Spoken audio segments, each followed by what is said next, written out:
Hi friends, ஈஸியாக ஒரு breakfast பார்த்துடலாமா? எக் ரவா ரொட்டி.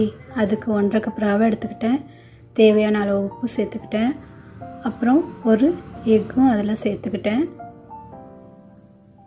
அப்புறம் 1 கப் துருவின தேங்காய் அதையும் அதில் சேர்த்தாச்சு.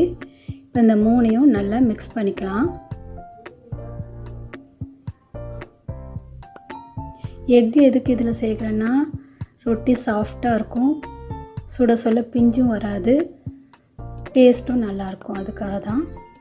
நல்லா மிக்ஸ் பண்ணிவிட்டு 1 கப் தண்ணி அதில் சேர்த்துக்கிட்டேன். அந்த 1 கப் தண்ணி அதுக்கு கரெக்டாக இருந்துச்சு. கொஞ்சம் ஊறுறதுக்காக கொஞ்சம் இன்னும் ஒரு 1/2 கப் தண்ணி ஊற்றிக்கிட்டு அது முங்குற அளவுக்கு ஊற்றினா போதும், ரொம்ப வேணாம். முங்குற அளவுக்கு ஊற்றினா போதும். கொஞ்சமாக மேலே தண்ணி நிற்கிற மாதிரி அந்த மாதிரி போதும். இதை அப்படியே ஒரு 20 மினிட்ஸ் ஊற வச்சுக்கலாம். 20 மினிட்ஸ் கழித்து ஒரு பேனில் 1 ஸ்பூன் நெய் போட்டு இந்த எக் ரவா ரொட்டியை முறுவலாக சுட்டு எடுக்கலாம்.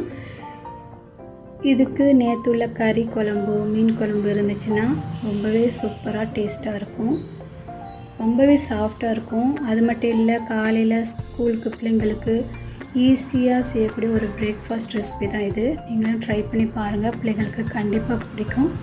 இதுக்கு எக்கு சேர்க்கணுன்னு அவசியம் இல்லை, எக்கு விரும்பினா சேருங்க, எக்கு போடாமே இது சுட்டு கொடுக்கலாம், ரொம்பவே நல்லாயிருக்கும். ட்ரை பண்ணி பார்த்து உங்கள் கமெண்ட்ஸ் அண்ட் லைக்கை கொடுங்க.